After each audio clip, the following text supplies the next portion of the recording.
Hi, this is Carrie Schell from On Point Quilter. My video tutorial this week is about drafting Shamrock quilting motifs using Art and Stitch, which is a digitizing software for quilters and embroiderers. Before drafting my Shamrock block, I decided to do a Google search for Shamrocks to take a look at what they looked like. And I found some great examples. If you look at most of these shamrocks, they really have a heart-shaped, maybe with the bottom point not closed. You can see that some have a cusp point and some have a more rounded point like this one down here. So it gave me, some ideas in drafting my own shamrock blocks. So now I'm going to go to Art and Stitch. And I'm going to start with a file, new, and I'll just make this a quilting design, but frankly it could also be an embroidery. And I am going to use the curve tool. Now, one thing in using the curve tool is that each of your points, if you just do a click on it, will be a smooth point. If you use the control key with the click on it, it will be a cusp point. Now I'm going to draw a series of points. Some of them are cusps and some of them are curves. You can see when you look at this and you go to edit it that both anchors on that point operate independently, whereas on the curve point they operate together. Okay, so I am just going to go ahead and delete that, but I'm going to just start with the curve tool and draw a sort of a heart shape type of element similar to what I saw in some of the drawings.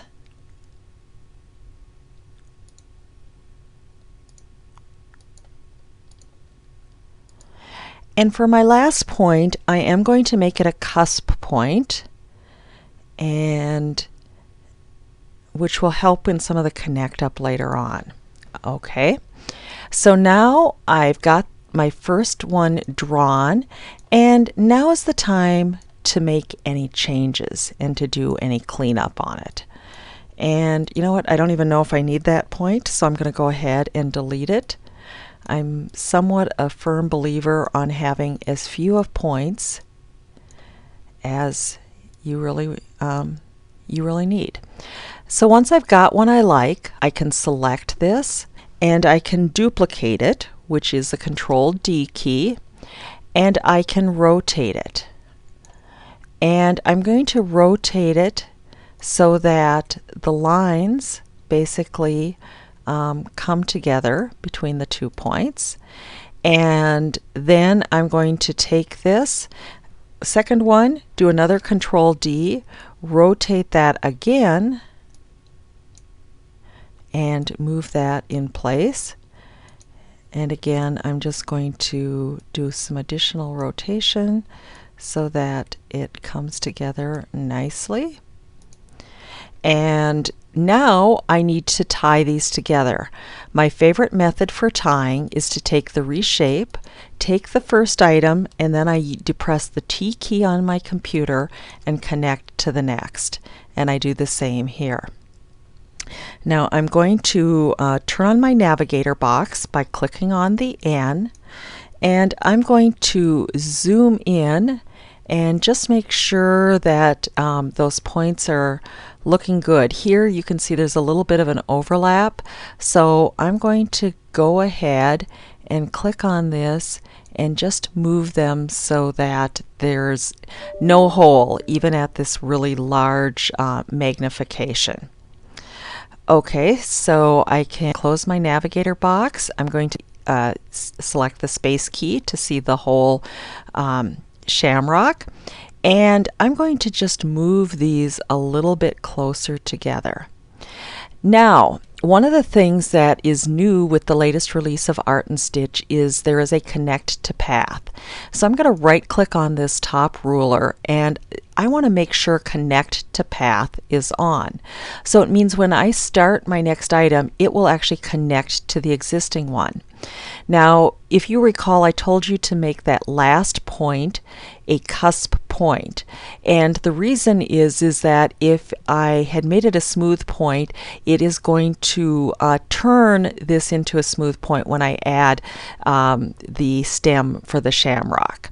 So I'm going to select the curve tool, and notice I could have started at either of those ends.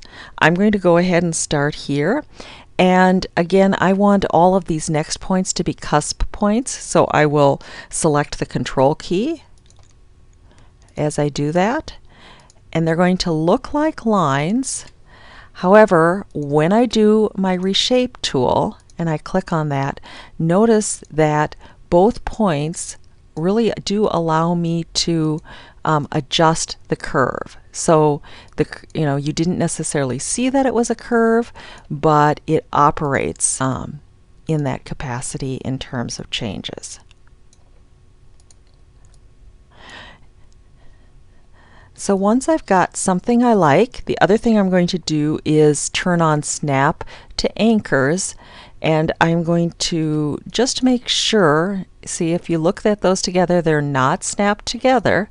So I'm going to move them so they are. Now I could have also closed the shape, but that would then add an extra anchor point. So once I've got something I like, I can use my Select tool. I can look at it in sequence view, and I can add stitches. And I'm going to change this to a dark green because, of course, that's the right color for Shamrocks. So now I can test my stitch out.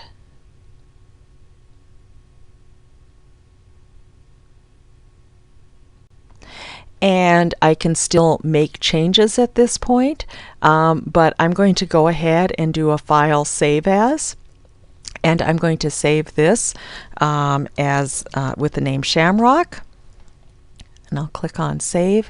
And again, I could resize this if I'm looking at it in my Properties, Transform. I can see that the height is 4 and the width is 3.81. So if I wanted to use my 4-inch hoop, I would probably just go ahead and change that to 3.9 and do an apply on that. I could have also gone ahead and centered that design as well. So I will resave that now that I've made those changes, and I'm ready to transfer to my machine and do a stitch out. Thanks so much for watching. For additional tips and techniques, please subscribe to my weekly newsletter at www.onpointquilter.com. On my website, you can also find completed digitized designs for both your embroidery and your long arm systems, along with the piecing pattern Smiling Irish Eyes.